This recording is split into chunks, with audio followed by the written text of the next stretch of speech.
na kuanzia sijui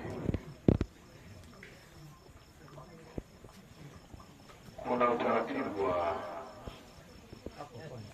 kuwekwa viungo katika baadhi ya vyakula.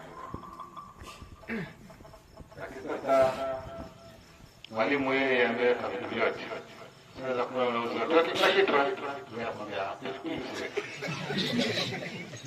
kitu kachumbari na ukwaju, lakini tomato sauce siweke. Sasa mwalimu pilipili kaweka, tomato sauce kaweka, kachumbari hiyo ipo. Yale matunda yale ya kukatakata yale matango yamo. Alafu bado waambiwa ufanye iongezeke ile chips iwe tamu. Mwisho atasema waongeze mdalasini basi. Mdalasini kwenye chips niliona. Lakini kwa kuwa tunaambiwa tusimame na uoni tayari watu wanacheka. Kwa hiyo pia nimetumia kwa nidhamu. Maneno ni mengi kwa ya kuambiwa huko na harusi na ndio haki. Lakini kiukweli nitoe kisa kimoja tu.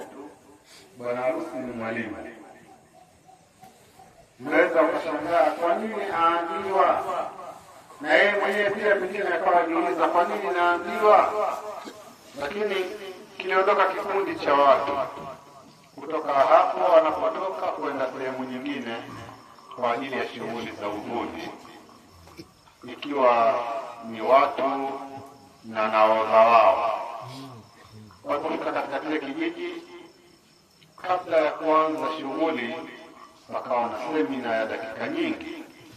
Semina hii iliongozwa na nahodha kuwaambia magari ya watu, jamani, tumekuja mji wa watu, huu mji una hivi na hivi, una masharti haya, hatutaki kufanya maneno mengi. Kisha baada ya pale watu wakaitikia, na nahodha sasa akawaambia ngoja tukaende tukaujue mji. Hiyo mafuta kisha tutakopa wapi, tukiharibikiwa tutaomba nani na nini, kwa lazima wale bwana aende akatafuta. Wale wavuvi katika watu wenye nidhamu na viongozi wao, watu wa baharini wana nidhamu ya hali ya juu. Yaani nahodha akisema neno kuwaambia mabaharia wake, tuko kule tunawaona wavuvi na tunajua mtu yuko tayari kutekeleza kwa asilimia zote. Hata shughuli hizi tunaweza kuacha kuzika au kuhudhuria harusi kama ameambiwa na nahodha kesho saa 7 kuna kukalabati chombo sahane. Chombo kiko jasiri, lakini wewe na wewe utakwenda kukigeuza Jumapili kipakwe rangi. Basi ni mara chache tukiomba udhuru kwenye amri au kazi aliyotumwa na nahodha. Kwa hiyo napani na kuwasikiliza nahodha wao na wakakaa chako sukutu watu wanasema hivi.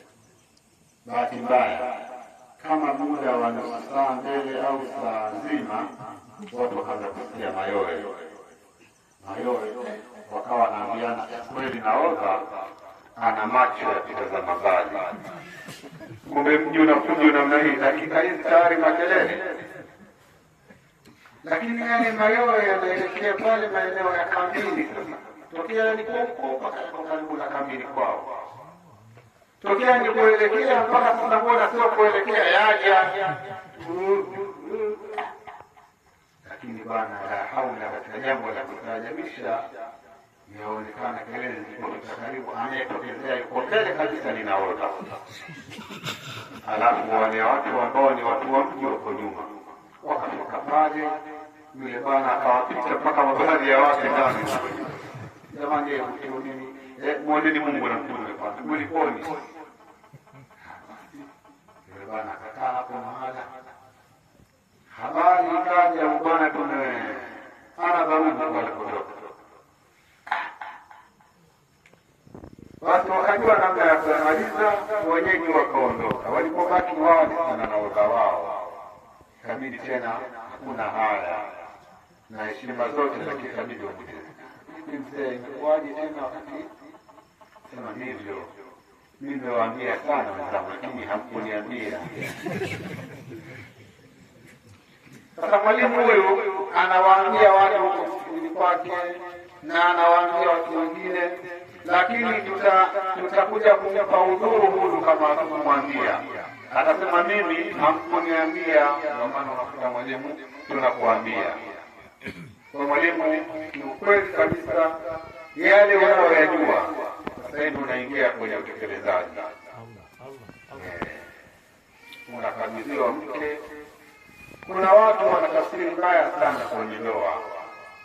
Yaani kwa kuwa unakwenda nyumbani kwa mtu unasema nataka nikuoe, basi tayari kana kwamba wewe umeenda kununua bidhaa fulani, kana kwamba wale watu wa upande ule wameshukuru kwamba wewe umekwenda kuoa.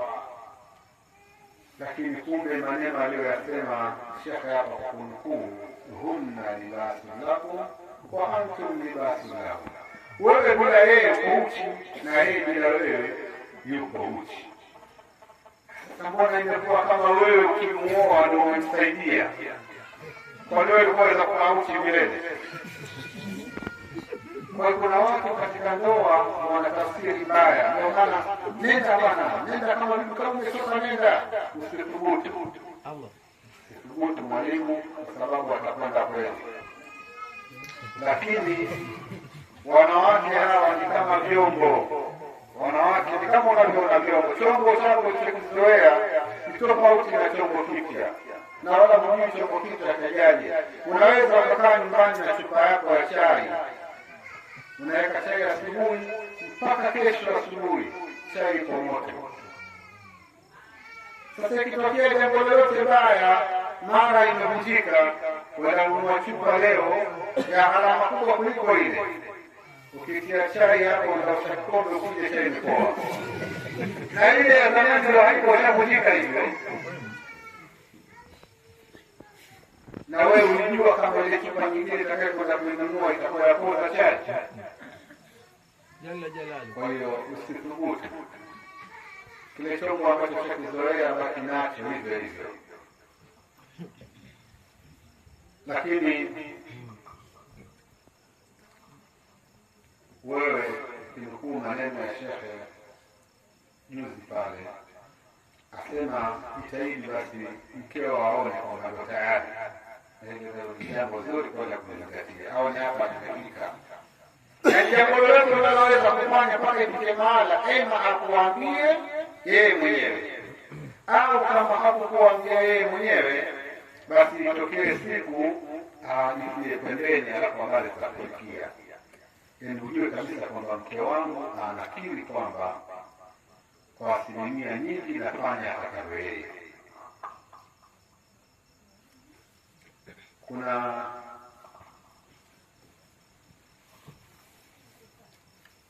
mtu alikuwa anataka kuoa. Basi mtu anataka kuoa, yule mke atakayekuolewa yule aenda kumwambia fulani, mimi nataka kuolewa na fulani bwana.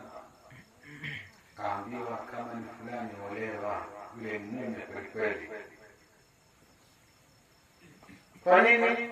Maana yake kuna mambo ambayo ameshayaona yule kumfanyia mkewe mpaka amekuwa anatoa ushuhuda kama mnavyojua. Basi na wewe unaweza ukafanya mpaka mkeo ikawa anakiri hilo na analizungumza kwa watu wengine. Na kuna mambo mwalimu ukiyafanya ni madogo tu, lakini utaonewa wivu wewe na mkeo ataonewa wivu, na itafikia mahala wewe labda watakuwa ndoa asubuhi kwa nafasi hizo tatu zilizobaki, ikifika saa 5 nafasi zimejaa na wengine 6 wako pembeni. Kila mmoja atakapoolewa na wewe. Takbir. Kwa mambo madogo madogo tu.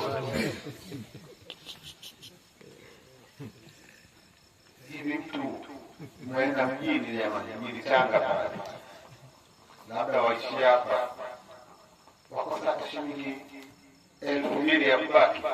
Mbili tu. Inaweza kutengenezea jambo. 1,000 ingia nayo kwa wale wanaotembeza hivi. Haya tunaishambi chipsi, 1,000. Huyu. 1,000 iko na wale wanaovibasikeli vya kutembea hivi. Vinaitwa vitenga vile. Kuna mazabibu, kuna maembe, lakini kuna tunda moja pale utakuta na rangi rangi.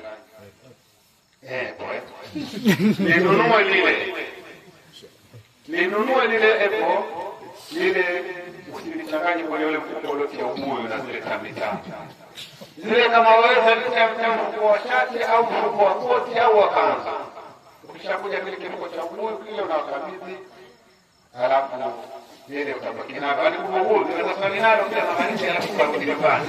Kurudi nyumbani sasa umekaa basi ndani, msalimia mkeo, akuuliza gari za mjini leo, akuuliza gari za nyumbani kwa mshindani, kumaliza wajipapasa kidogo hapo ndani kabisa.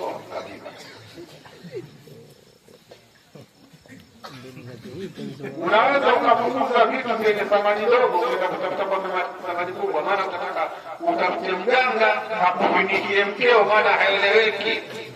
Mganga kwambia usiwe na wasiwasi, niletee nywele, niletee sijui nini na jina la mama yake na baba yake, alafu na kijibu cheusi.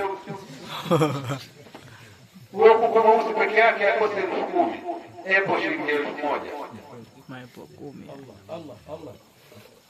Kwa hiyo lakini yote kwa yote ni je, umetafuta mke wa namna gani? Kwa sababu unaweza kupata mke ambaye hana shukrani.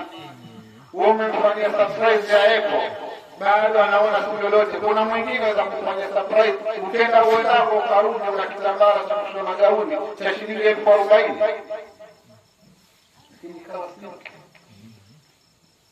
Kwa hiyo inaweza jambo la ndoa likawa jepesi kwako ikiwa msingi wa ndoa yako umeujenga madhubuti, kwa maana utazama mke kwa maana ya mke. Kwa utazama mke kwa kupendezewa na umbo lake, mtihani. Mwanamume, kuna mambo ambayo unayafanya wewe kivyako vyako, ni kwa ajili yako, lakini kumbe ni kwa ajili ya mke. Hayo mambo unayotaka tuyafanye. Wewe unapomwona mkeo amevaa amependeza, unafurahi, unaona raha. Na mwanamke kadhalika, wewe ukivaa kupendeza anafurahi. Na hata mkitoka pamoja, basi yeye anaona raha. Na kuna wakati anatamani pia mtoke pamoja, mwende mahala pamoja. Sasa jambo hili pia wengi katika sisi wanaume tunajisahau nalo. Unakuta mwanamume ana suruali 2 na mashati 2 na kazi yafanya kama mkulima, auza matenga ya miogo kwa matenga, lakini ana suruali 2 na mashati 2 siku zote. Hapo nyumbani mke akitaka mchango wa harusi kwa 50 anampa. Mke akitaka kijora cha shilingi 15,000 chenye mtandio wake anamnunulia. Akitaka kile ambacho hakina mtandio cha shilingi 8,000 anamnunulia. Akitaka kile dera la Somali la shilingi 30,000 anamnunulia. Akitaka haya kuchukua 20,000 anamnunulia. Lakini yeye mwenyewe ana suruali 1 au 2 na mashati 2.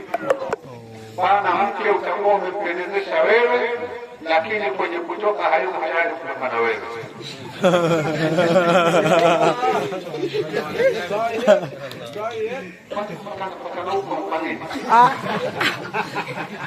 Mimi nataka pale kwa pato mwanamke, niende pale kwa nani? Dada pia kaniambia nipite kwenye wote. Au na mwana na watoto wa kike ukiulizwa.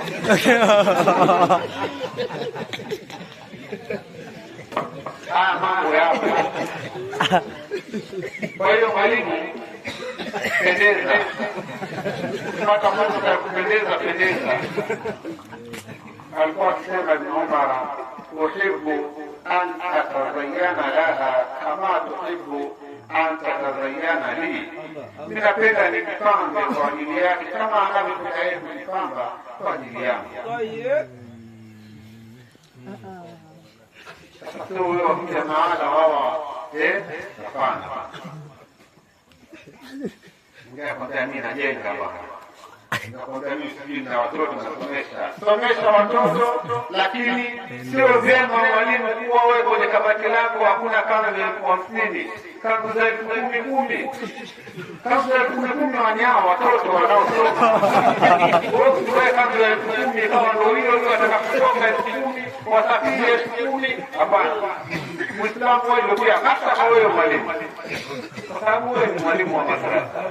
Kama wewe ni mwalimu wa madrasa, mkeo leo hii watu wote wapiga makelele wakasemeje? Ananongo kama mwalimu wa chuoni, mwalimu wa chuoni.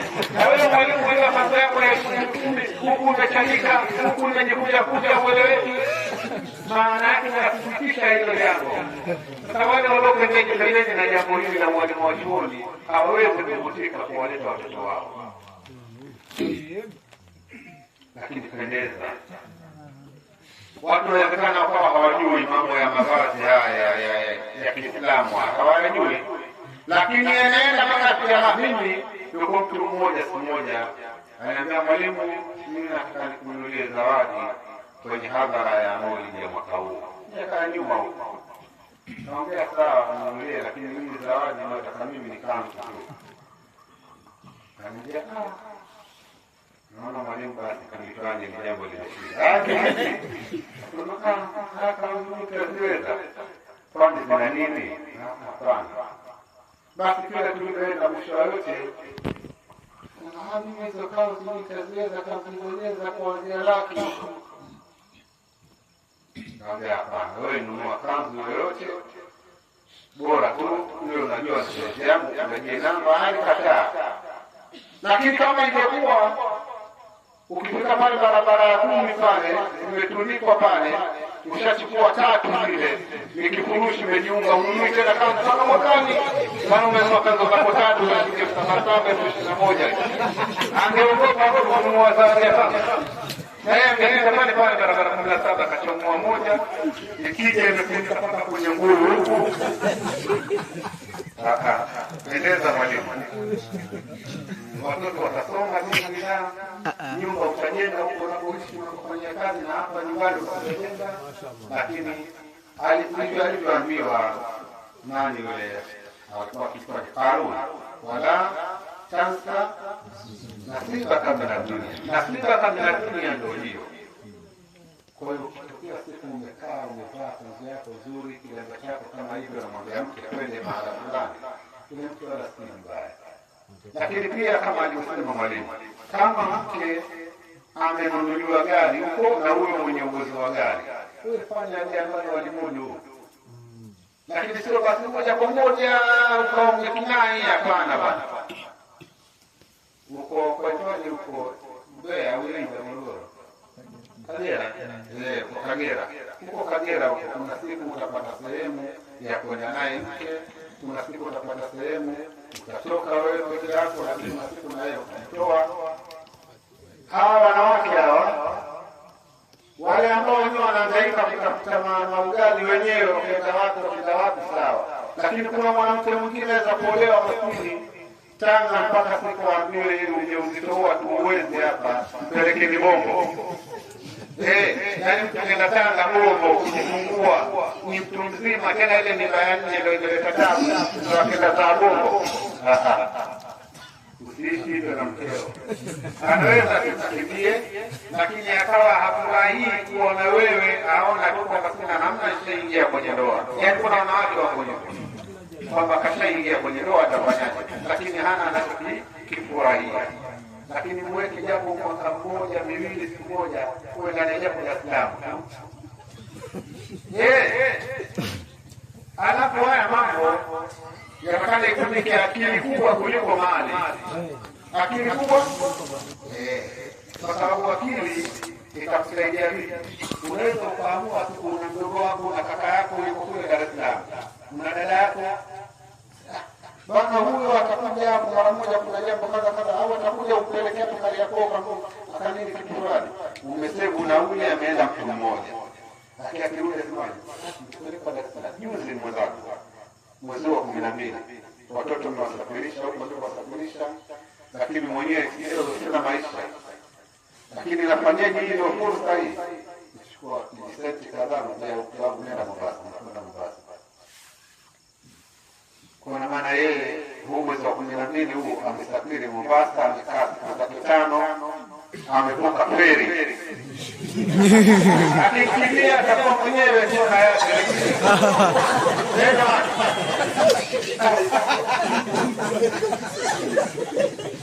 Kwa mwalimu. Kitu kidogo. Kwa nitembea hivi.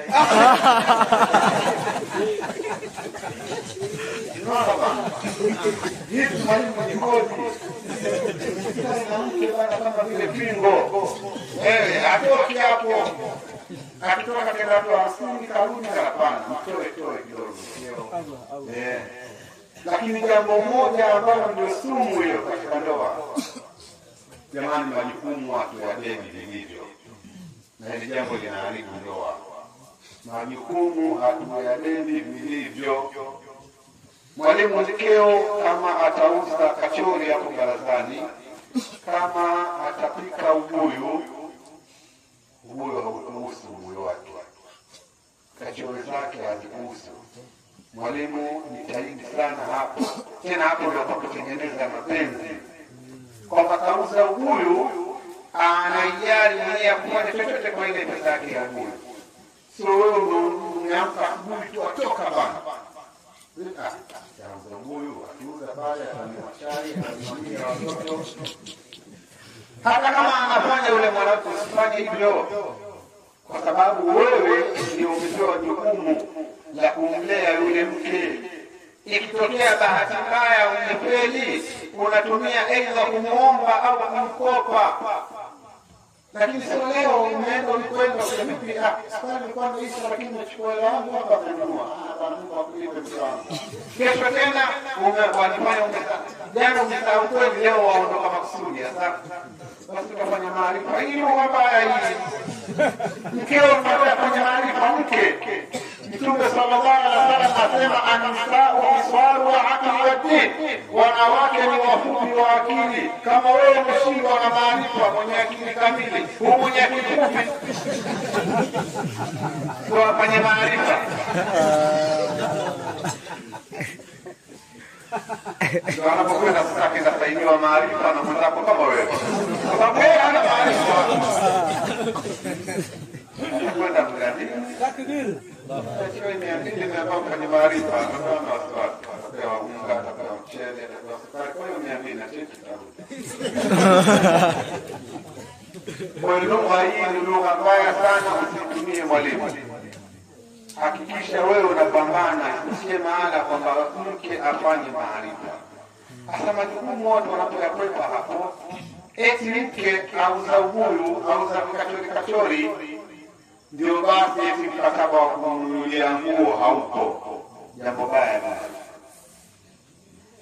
Alafu mwanamke huyu wewe utashindwa kumsimamia na kumkontroli utakapokuwa umemwachia uwanja huo.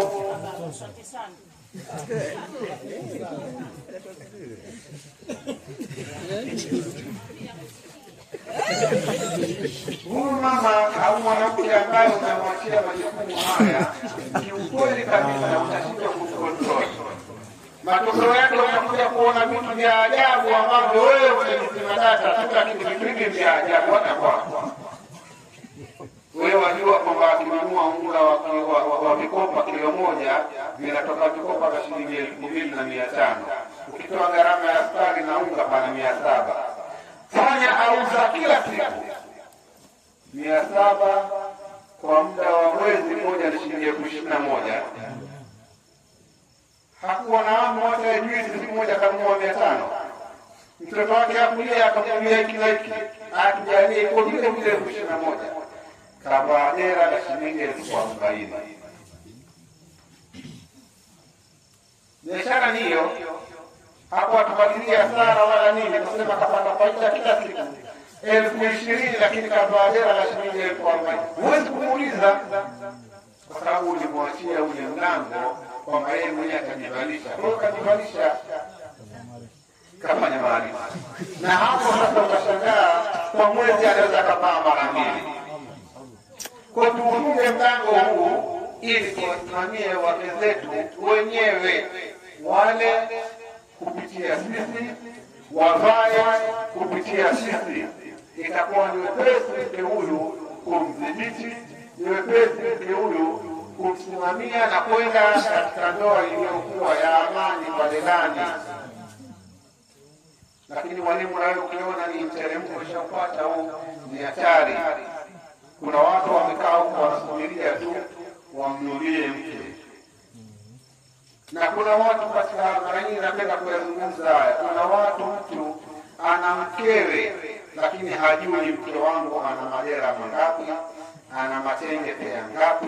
Na kuna mtu naona kina mama ndio tajataja hapa kijora kile ambacho kina mtandio, kile kisicho na mtandio pamoja na kile cha Msomali, watu wakaanza kupiga vigelegele. Kwa nini? Ni mara chache sana wanaume kufuatilia mambo kama haya. Nunua, sio kununua tu kwa maana mpe ende akanunua hapa. Nunua na mimi ninavyofanya. Mke wangu madera yake yote yamepitia mkononi mwangu. Naenda mjini na chagua, tena nakuchagulia pia. Hana nguo aliyowahi kuchagua kwa. Kiliona ina mchomolei. Mchomolei. Kileta pale akivaa kwanza naanza kumpiga picha mimi mwenyewe kwa simu yangu. Hapo namuonyesha. Kisha hivi, hebu angalia wasemaji hapa. Nimependeza.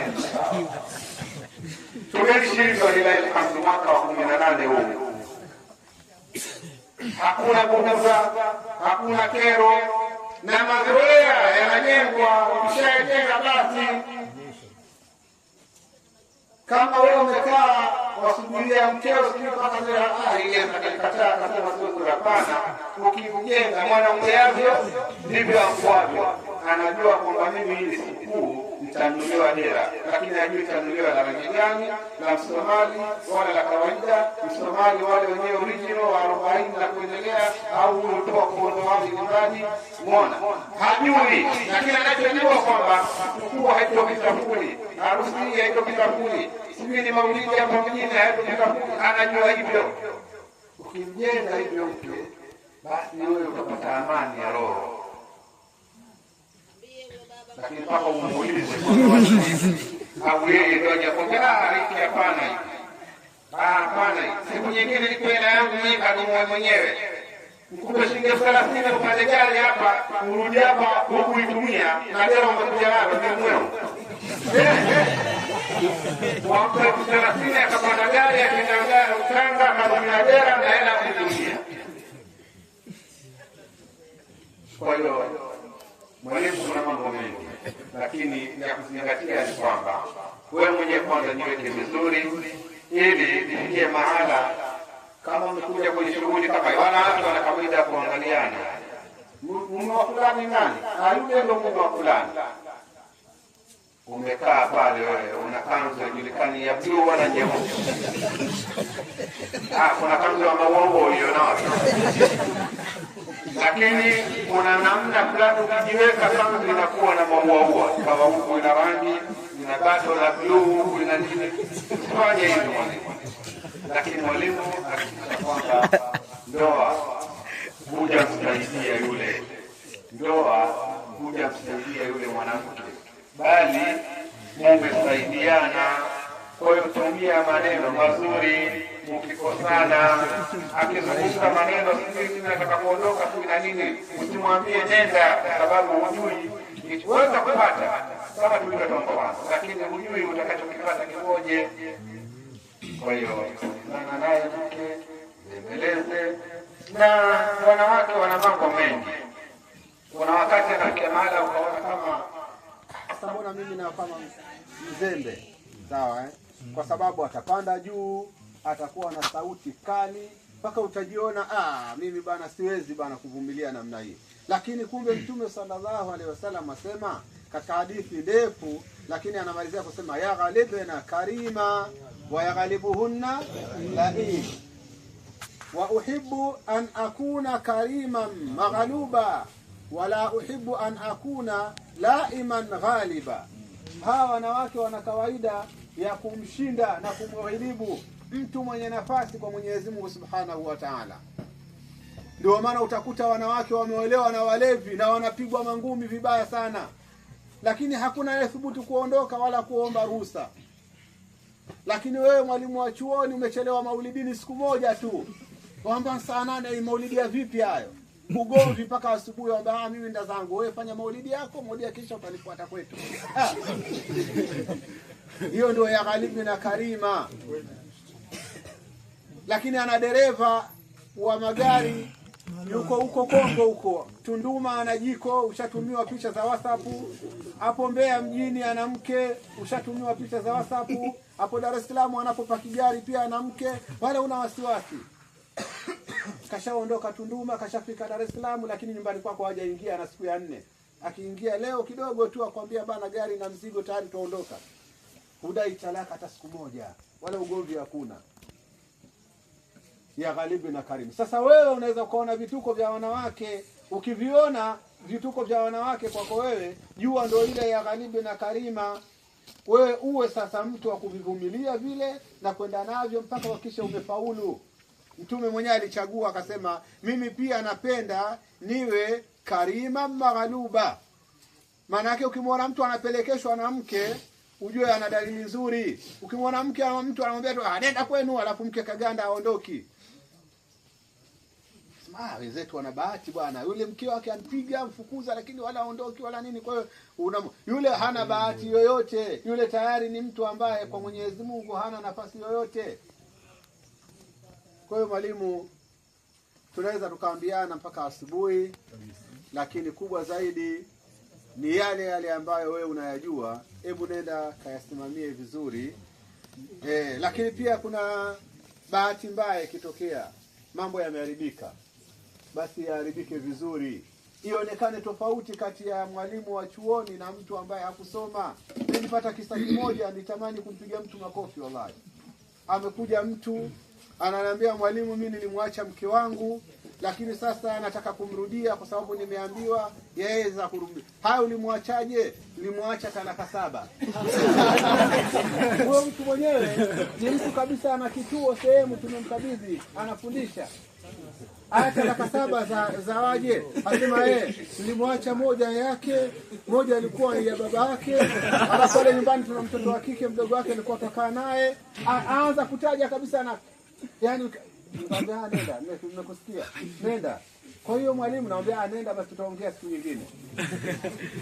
Sasa kuna mambo yanafanyika hayo.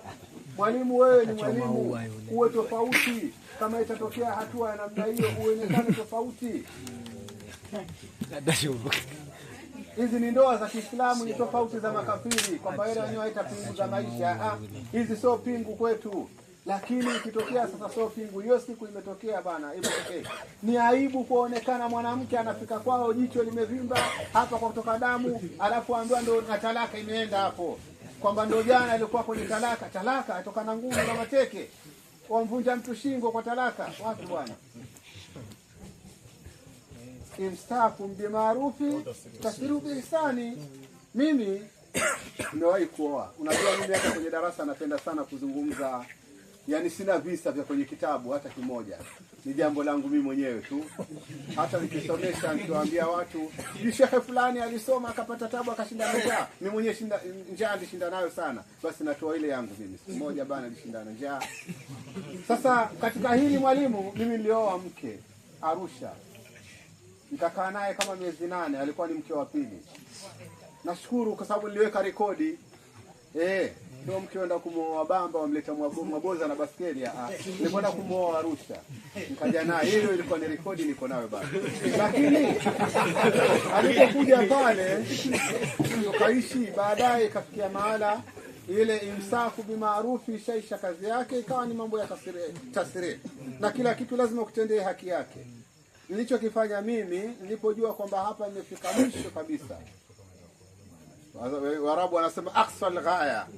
Nilipokuwa nimefika aqsal ghaya, nikamwambia mke wangu, jiandae kesho tunakwenda nyumbani.